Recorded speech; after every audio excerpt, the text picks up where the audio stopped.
குரு பரம்பரை என்று நாம் பேசிக்கொண்டிருக்கிறோம்.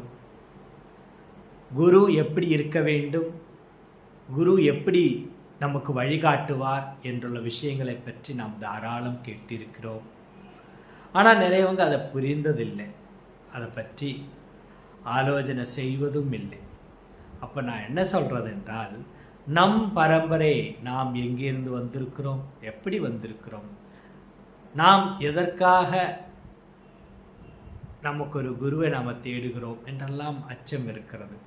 அந்த அச்சத்தை எல்லாம் விட்டு நம் வாழ்க்கையில் நமக்கு ஒரு குருநாதர் வேண்டும், நமக்கு ஒரு வழிகாட்டி வேண்டும் என்று ஒவ்வொருத்தர் நினைக்க வேண்டும்.